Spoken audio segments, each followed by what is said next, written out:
In the neon twilight of old Shanghai, smoke ruled everything. Beneath the glittering facades of the Bund, in shadowed alleys and lavish dens, a city lost itself in the seductive haze of opium. Jazz music whispered through the air, mingling with the scent of incense and decay. The rich and the ruined shared the same dream, to escape reality, if only for a breath. This was the Shanghai of the lost generation, where beauty met despair, and every puff of smoke carried a story of power, passion, and the slow, irresistible surrender to oblivion. The smoke rises in slow spirals, twisting through the dim amber light of Shanghai's old French concession. Somewhere beyond the haze, jazz music seeps through the cracks of an opium den, the faint echo of a trumpet bleeding into the night. The year is 1932.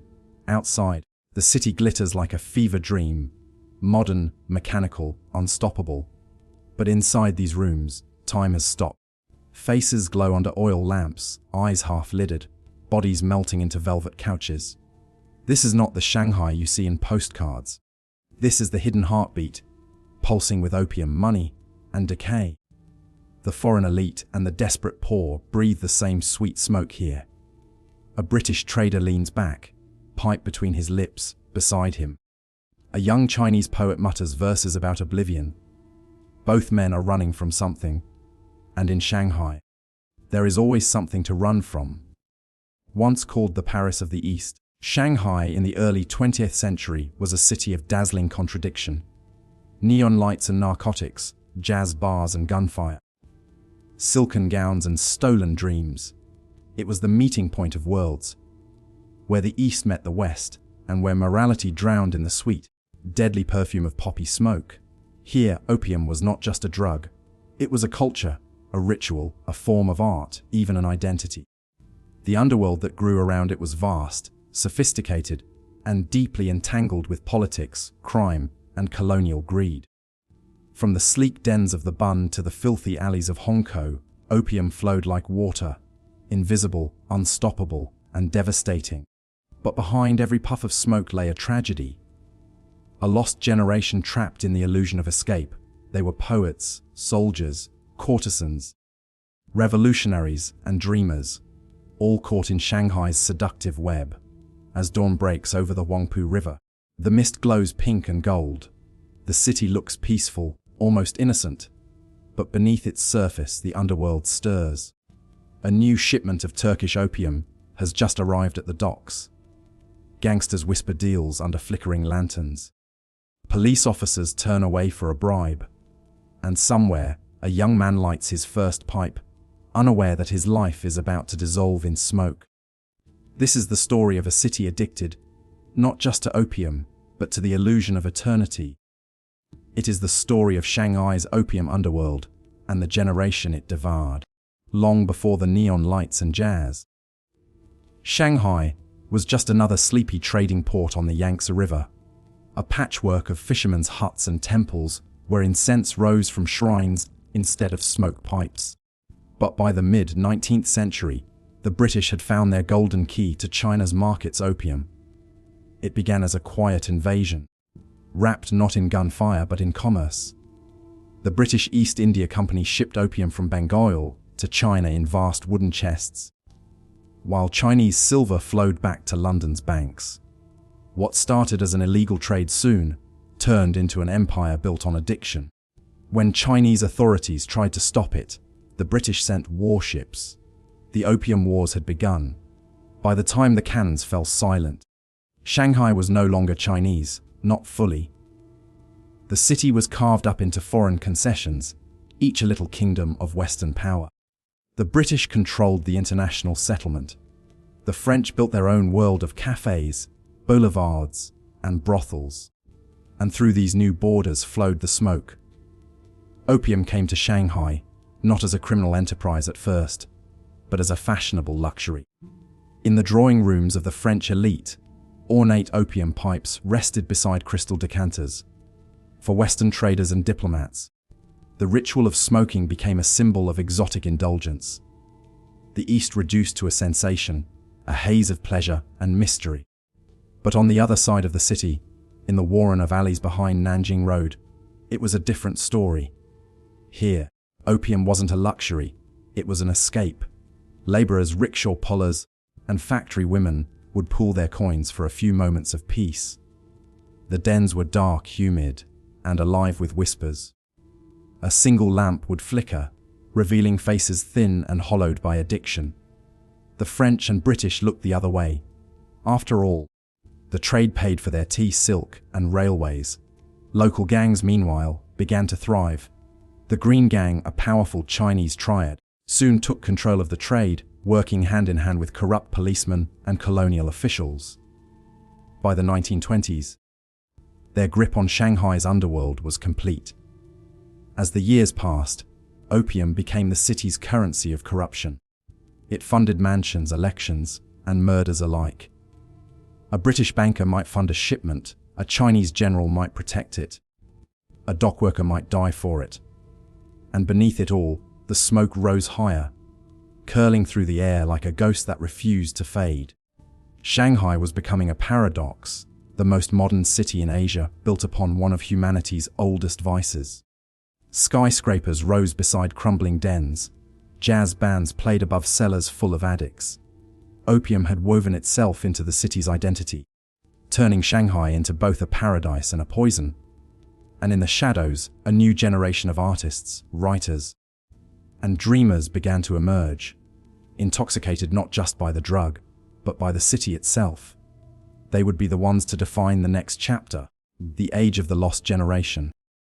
Step through the narrow alleyways of old Shanghai, and you'd find a different world, one that existed beneath the city's glittering farce, aid of progress and power, behind lacquered doors and red lanterns, where the air hung thick and still.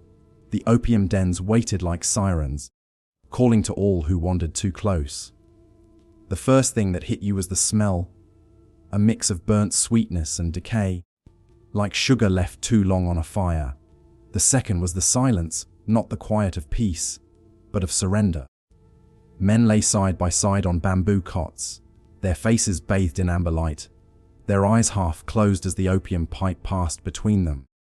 The only sound was the faint hiss of smoke and the soft exhale of sighs that seemed to rise from another world. In these dens, the line between rich and poor dissolved in the haze. A French artist might lie next to a Chinese poet. A dockworker might share a pipe with a disgraced nobleman. They all came seeking the same thing: forgetfulness.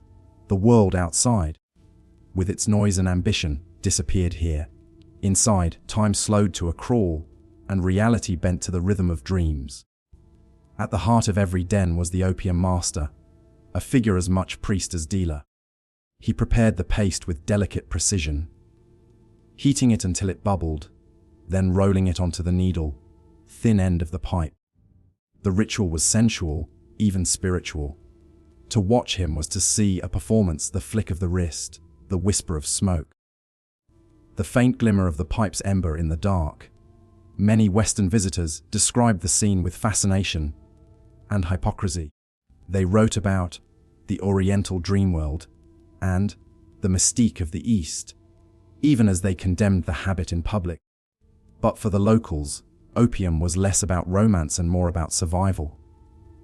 For the laborer who had spent 16 hours at the docks, a pipe was the only thing that dulled the hunger. For the courtesan in a French concession parlor, it was a way to endure another night. Some dens were luxurious: carved wood screens, silk cushions, and perfumed lamps. Places where the wealthy elite gathered in secret, their laughter blending with the soft drone of shamisen music. Others were nothing more than rotting rooms, hidden behind teahouses, where bodies slumped in corners and the smoke clung to the walls like ghosts. And yet, whether in palaces or slums, every den shared one common element: the illusion of escape. The moment the smoke touched their lungs, the world outside ceased to exist. Colors deepened, sounds softened, and every thought became fluid, dreamlike. For some it was euphoria, for others despair. Writers of the time, men like Mao Dun, Lao Shi, and even visiting Europeans, described how the opium haze transformed the mind. It made poets of the poor and philosophers of the dying. but it also devoured them. Addiction wasn't a slow descent in Shanghai. It was a freefall. By the 1910s, there were thousands of dens spread across the city. Police raids were frequent, but the bribes were higher. Everyone had a hand in it. From warlords to Western traders, the dens never truly closed, they just moved, reshaped, evolved. As the city's skyline rose, so did its underworld. The smoke that drifted above those dens became a kind of symbol, a grey banner of decadence, signaling that Shanghai, the so-called Paris of the East, was living a double life. For those who stepped inside, the dens were more than a place. They were a state of mind. A world where the lost could dream, and the dreaming could disappear. While the working poor drifted into oblivion within the city's crumbling opium dens, another kind of addict was emerging among the intellectual elite of Shanghai, the poets, artists, and revolutionaries who inhaled not only the smoke, but also the ideas it seemed to free. They called themselves the dreamers of the East, visionaries caught between the crumbling empire of the past and the glittering modernity promised by the West. In the 1910s and 1920s, Shanghai was the cultural heart of Asia. Newspapers printed daily in Chinese, French, and English. Theaters echoed with Western operas one night, and traditional Peking plays the next. In the cafes of the French concession, young writers in silk gowns debated philosophy over absinthe and cigarettes. And in the dimly lit backrooms of these cafes, the same ones where jazz was born, the faint, sweet smell of opium lingered like a shadow. For these young intellectuals, opium was not merely a drug, it was a symbol of rebellion. Against colonial control, against old Confucian morality, against a life that seemed painfully mechanical. The smoke became a bridge, from body to spirit, from reason to madness. In their journals and novels, they described it as a path to deeper truths, a muse that whispered in the haze. Many of them belonged to what historians would later call China's lost generation, the children of an empire that had fallen. Raised in a city run by foreign powers, they grew up surrounded by contradictions, electric trams and bound feet, jazz and Confucian texts, skyscrapers and opium dens. To them, opium was not just an escape, it was an act of defiance, a way to reject a world that made no sense. Artists painted the visions they saw while under its influence: melting skylines, ghostly figures, flowers that breathed. Poets wrote verses that blurred reality and hallucination. The French writer Claude Farrerie, who visited Shanghai in 1919, described it perfectly. The city itself feels as though it is smoking, its streets, its river, its people. Every breath you take feels stolen from someone else's dream. Yet the romanticism of this smoke-born art came at a cost. Addiction, once hidden behind creativity, began to consume the very people who celebrated it. Painters who had once filled galleries with color now couldn't hold a brush. Writers who once spoke of revolution spent their days chasing the next pipe. Among them were figures like Zhong Henshui and Xu Zemo, both deeply affected by the opium culture of the 1920s. Their works reflected not just the intoxication of the drug, but the despair that followed. Even revolutionary thinkers, those plotting the new China, found themselves trapped in the haze. It was as if an entire generation was suspended between waking and dreaming, between progress and decay. Meanwhile, the opium trade itself grew even more intricate. The Green Gang, now one of the most powerful criminal syndicates in Asia, controlled every shipment, every den, every addict. Their influence reached the highest offices in Shanghai. Warlords and politicians dined with gang bosses. Money and smoke flowed freely between them. And as the underworld thrived, the line between art, crime, and survival blurred completely. The city's writers and gangsters often shared the same tables, the same women, and the same smoke. It was said that every great novel in Shanghai was born from a pipe, and every revolution was plotted under the dim light of an opium lamp. This was the paradox of Shanghai's opium age, a city where decadence fed creativity and creativity fed decay.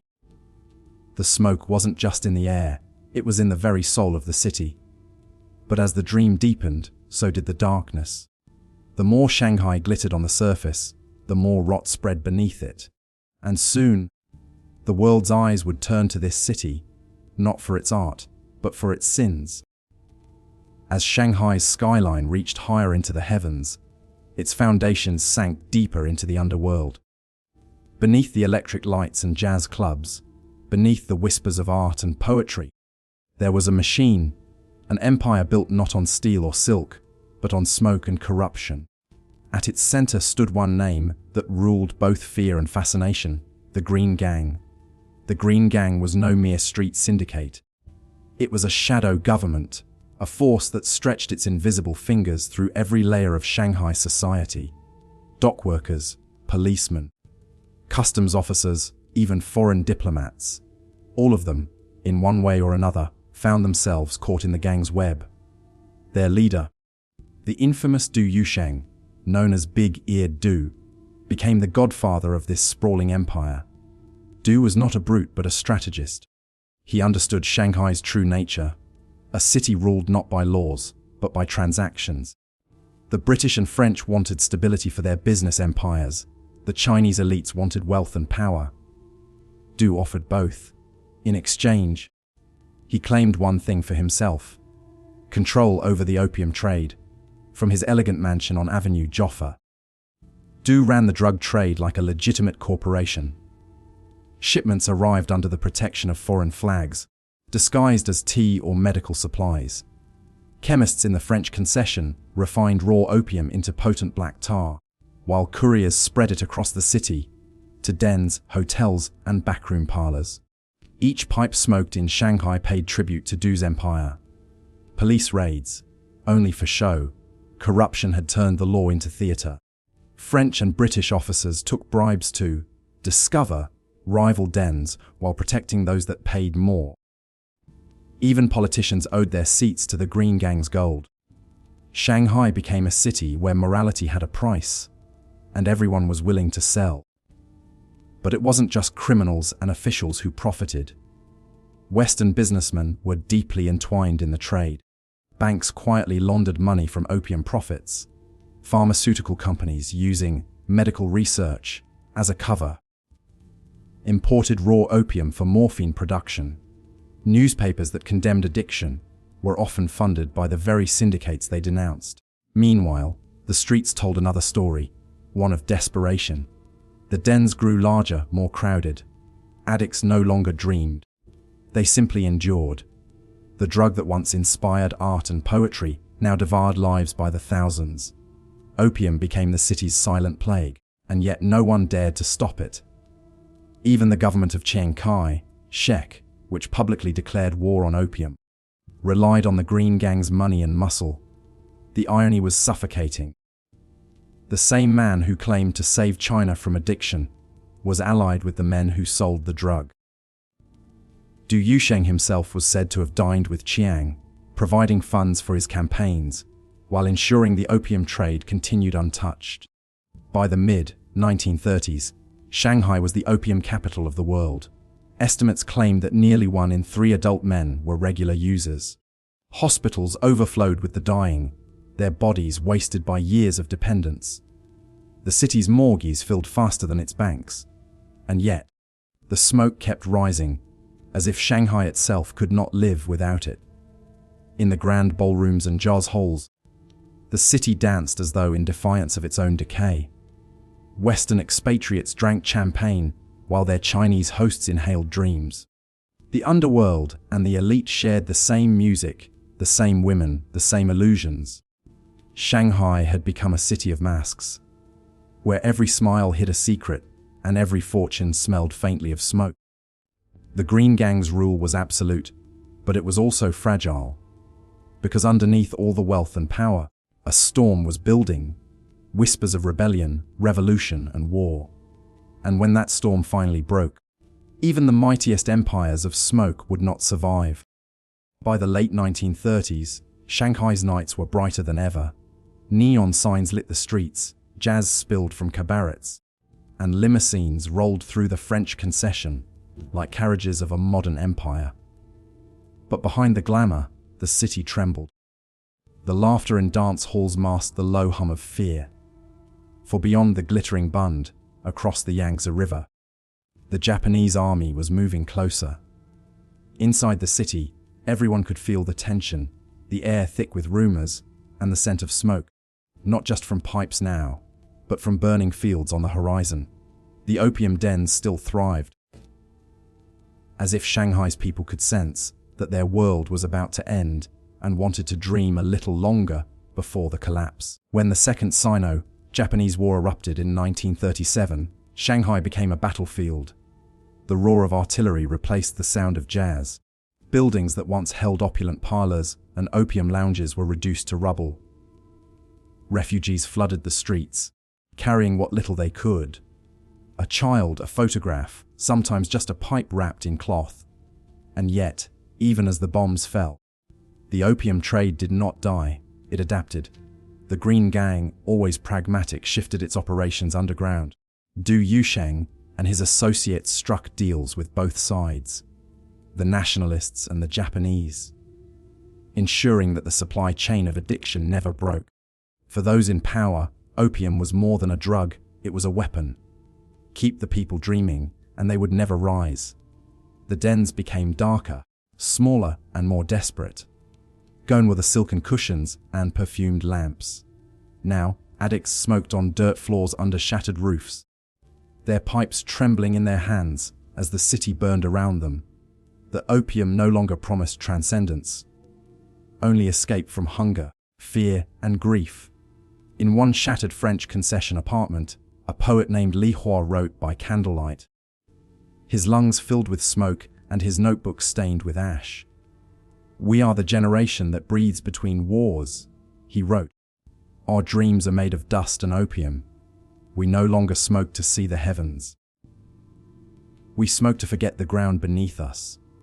These were the voices of Shanghai's lost generation, a term borrowed from Paris but reborn here in the East. They were the children of empire and industry, of jazz and revolution, now drifting ghosts in a city that no longer had a future. Their art became haunted, fragmented, paintings bled darkness, poetry spoke of ruins. The beauty that once glowed in Shanghai's decadence was now suffocating beneath its own smoke. The Japanese occupation, when it came, was brutal. Opium, once a vice, became a tool of control. Entire neighborhoods were flooded with the drug by puppet administrators eager to pacify the masses. Addicts, once hidden in corners, now littered the streets.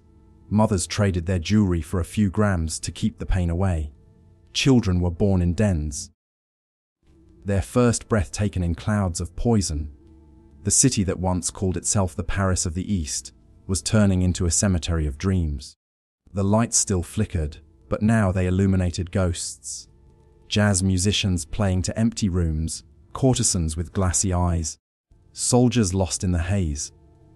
Even the mighty Green Gang began to crumble under the weight of war. Du Yusheng fled to Hong Kong, his empire in ashes. The very smoke that built his fortune now choked his city, and yet amid the despair, Shanghai still refused to die. Somewhere in the ruins, someone was always lighting another pipe, chasing another dream. The city's pulse, faint, fragile, but still beating, echoed through the smoke like a memory that refused to fade. When the war finally ended, Shanghai was no longer the city it had once been. Its lights were dimmed, its streets cracked and silent. The foreign powers who had once ruled its concessions fled, leaving behind a shell of what was once called the Paris of the East. The dance halls stood empty, the jazz quieted, and the rivers carried more ashes than reflection. But even in ruin, one thing survived: the smoke, the opium dens. Once grand salons of indulgence and decadence had become tombs of the forgotten. Men and women who had lost everything, homes, families, nations, crawled back into those shadowed rooms to chase the only comfort they had left. The ritual was the same, though the faces had changed. Gone were the silk gowns and tailored suits, now rags and bones filled the cots. The pipes passed slower, the pace weaker, the smoke thicker, Shanghai's opium dream was no longer about pleasure. It was about numbness. A citywide anesthesia for souls too tired to hope. The lost generation, those who had painted, sung, and written under the spell of smoke, were either dead, exiled, or too broken to create again. The art that once thrived in opium's embrace had vanished into silence. But history was not done with Shanghai yet. In 1949, the Communist Party of China marched into the city. Mao's troops didn't come with the romanticism of poets or the greed of gangsters. They came with a mission: to purge the poison that had hollowed out a nation for over a century. The new government saw opium as more than a drug. It was the symbol of China's humiliation, of the foreign invasions, the lost wars, the divided decades. And so, with revolutionary zeal, they declared war on the smoke. Dens were raided. Dealers were executed in public squares. Addicts were rounded up, forced into brutal rehabilitation camps. The once powerful Green Gang was hunted to extinction, their leaders imprisoned, executed, or vanished into the night. It was swift, merciless, and absolute. Within a few short years, Shanghai's opium world, a trade that had ruled for nearly a century, was wiped from existence. The pipes were broken, the lamps smashed, the dens sealed. The streets that once glowed with red lanterns now echoed with slogans of purity and revolution. But no revolution can erase a memory. The ghosts of that lost world lingered in the city's veins. The older generation still whispered stories of nights spent in silk-draped rooms, of laughter that turned to tears, of the strange beauty of the haze that once connected all classes and creeds. For them, the opium age was not just a chapter of shame, it was also a time of beauty and decay, when Shanghai burned with impossible life, and in a way that ghosts still lived on. The city that had once been addicted to smoke found new addictions: money, ambition, speed. The neon lights returned, brighter than ever, and the same hunger that once drove men to the dens now filled the skyscrapers and boardrooms. Shanghai was reborn, but its soul remained haunted, forever chasing the next high, the next dream, the next escape. Somewhere, deep in the oldest part of the city, where the cobblestones still remember the footsteps of lost poets and courtesans, the air still carries a faint sweetness, the ghost scent of opium lingering in the walls, the river, the night. It is the scent of a dream that once consumed a city, a generation, and perhaps an entire civilization. Shanghai did not die, it reinvented itself. The same city that once choked on the smoke of opium rose again from its ashes, sharper, faster, hungrier. The 1950s gave way to silence and austerity under the new regime, but as decades passed, the pulse returned, first as a whisper, then as a roar. By the dawn of the 21st century, the city that once drowned in opium had become a monument to progress, crowned with glass towers and electric veins. Yet, if you stand by the Huangpu River at midnight, when the fog rolls in and the streets grow still, you can almost hear the echo, the faint hum of jars from a vanished ballroom, the clink of a pipe in a forgotten den, the sigh of a dream that refuses to die. The ghosts of the opium underworld are still here, hidden beneath the neon glow. Modern Shanghai has buried its shame under steel and light. The alleyways that once led to opium dens now open into cocktail bars and art galleries. Where addicts once lay in smoky stupor, tourists now sip espresso and photograph the skyline. But the city's new addictions to wealth, power, technology mirror the same hunger that once burned in those dim rooms. The faces have changed, but the longing remains. The story of Shanghai's opium age is not just a story of drugs or decadence. It's a mirror of human desire, our endless need to escape, to feel, to dream, no matter the cost. Every generation finds its own smoke. For some it was opium, for others jazz, revolution, money, or fame. Shanghai has lived them all. And perhaps that is why the city still feels alive, because it never stopped chasing its next intoxication. The energy that once pulsed through its dens now drives its skyline. The same restless spirit that made artists, gangsters, And dreamers lose themselves in the haze now fuels entrepreneurs, bankers, and filmmakers. The addiction has changed form, but never truly left. In the old quarters, the remnants of that forgotten world still linger. Crumbling tea houses, narrow alleys, and the faded wood of century-old doors hold the scent of history. Locals whisper that on quiet nights, the river still carries the scent of poppy smoke, and if you listen closely, you can hear the murmurs of the lost generation. The poets, the courtesans, the wanderers who dreamed too deeply and never woke. Shanghai's opium age may have ended in blood and revolution, but its essence lingers, not in addiction, but in the city's eternal restlessness. Every dreamer who comes to Shanghai still feels it. That strange, electric promise that something here, in this city of smoke and light, can make you forget the world, even if just for a moment. Because Shanghai was never just a city, it was and remains a state of intoxication.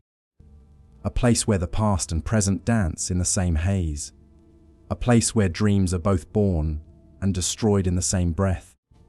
And when the neon lights flicker, when the night grows still, the ghosts of the old opium dens rise once more, shimmering beneath the surface, whispering from the shadows.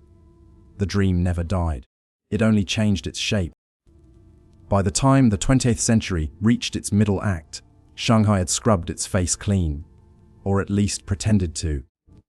The new regime moved with deliberate precision to erase all traces of the city's opium past. The dens were raided, their wooden doors ripped from hinges. The pipes were shattered, the addicts marched into forced rehabilitation. Even the word opium became taboo, a ghost that could not be spoken. But beneath the surface, memories refused to fade. Shanghai's people, its old artists, the displaced courtesans, the survivors of the smoky age, carried the past in their bones. In every tea house and quiet alley, fragments of that lost world still lingered. They whispered through cigarette smoke and tea steam, stories of beauty and ruin, of art born from addiction, of nights that felt endless under the dim gaslight. The city's transformation was brutal and absolute. Once known as the Paris of the East, Shanghai became a grey industrial heart under strict control. Its jazz clubs became warehouses. Its neon lights went dark. The foreign enclaves that once housed opium kings and gamblers turned into government offices and dormitories. The scent of poppy was replaced by the metallic tang of machinery. Yet something strange happened. In the very act of suppressing its past, Shanghai began to mythologize it. The stories of the Opium Underworld became urban folklore, half condemned, half romanticized. The poets who once smoked in those dens became tragic icons, their wasted brilliance recast as warnings or legends. Films and novels emerged decades later, painting that era in smoky gold, dangerous, seductive, and unforgettable. By the late 20th century, when Shanghai began to reopen to the world, it found that the world had never forgotten its legend. Western travelers arrived seeking the old Shanghai, the city of gangsters, opium, and jazz. The government, once desperate to bury that past, began to repackage it. This time as culture, nostalgia, and profit. Bars were designed to look like 1930s opium lounges, complete with velvet curtains, gramophones, and absinthe cocktails. What was once a moral stain became an aesthetic. In the modern skyline, you can see this paradox everywhere. The Pudong Towers shine where once the river carried opium-laden junks. The Bun's restored Art Deco facades stand as monuments not just to prosperity, but to memory. An acknowledgement that Shanghai cannot escape its past, because its past is what gave it soul. For the older generation, though, this rebirth carries a sting. They remember when the glow of a pipe meant more than indulgence. It was a symptom of despair, a cry for escape from colonial oppression and personal emptiness. For them, the new vintage opium bars are not charming. They are ghosts wearing makeup. But that is Shanghai's story, a city that never truly heals, only reinvents. It has always lived on the edge between sin and glamour, destruction and rebirth. From the poppy fields of the hinterlands to the marble counters of modern bars, the same impulse endures to forget, to feel, to dream for a moment longer. And in that sense, Shanghai remains addicted, not to opium anymore, but to transformation itself. Each era brings a new form of intoxication. Each generation smokes its own dream. Night falls over Shanghai, and the skyline burns with 1,000 electric veins. Towers shimmering like glass poppies, rising from the soil of history. Yet somewhere beneath this glitter, the city breathes differently. The Huangpu River glides past, slow and dark, carrying secrets that never sank. In its reflection, time folds, the neon of today trembling over the ripples of an older, quieter world. If you listen closely, you can still hear the murmurs of that forgotten generation. The lost souls who once drifted through the smoke-filled dens of the old city. Their laughter was soft, their eyes glazed with dreams that dissolved before dawn. The air was thick then, with opium, perfume, and desperation. But beyond addiction lay something deeper, a hunger for meaning in a world that had sold its soul to money, pleasure, and empire. Those men and women of the underworld, poets, gangsters, concubines, and sailors, lived as if tomorrow would never come. They floated through nights where time slowed and music lingered. Every exhale of smoke was a confession, every hallucination a glimpse into a world untouched by pain. They were the children of collapse, caught between dying empires and the birth of something unknown. Now, standing in the middle of modern Shanghai, it's easy to forget that this city once drowned in its own dreams. The luxury towers and global brands have buried the scent of opium under polished glass and perfume. But history is stubborn. It clings to the bricks, the river, the rhythm of footsteps echoing through old alleyways. There are places, hidden courtyards, crumbling shikumen houses, where the air still feels heavy, where locals say the ghosts of the smoke generation still wander. Some whisper that when the fog rolls in from the river, it carries with it the faint, sweet smell of poppy. Others claim to hear laughter in the night, as if the city itself remembers the ecstasy and agony of those lost decades. The truth is, Shanghai was never just a city of vice. It was a city of survival. Opium wasn't only an escape, it was a mirror. In it, people saw the contradictions of their world, beauty and decay, desire and despair. It was the drug that built fortunes, destroyed empires, and inspired art that still haunts the imagination. Every generation since has found its own version of that escape. New substances, new screens, new lights. But the essence remains. Shanghai's addiction was never to smoke. It was to sensation, to the rush of life lived too fast, too bright, too close to the edge. As the night deepens, the city glows like a living memory, half real, half dream. Somewhere, in a restored jazz bar along the Bund, a saxophone wails a melancholy tune. The tourists sip cocktails named the Green Dragon or Poppy Twilight, unaware of the real ghosts that inspired them. The bartender lights a candle, and for an instant, the flicker seems to catch something invisible. A face, a smile, a wisp of smoke curling through time. And then it's gone. Just the hum of traffic, the clink of glass, the endless motion of a city that has forgotten, and yet never really has. Because in Shanghai, history never dies. It smolders, slow, seductive, eternal, like the last curl of smoke from an opium pipe that refuses to fade.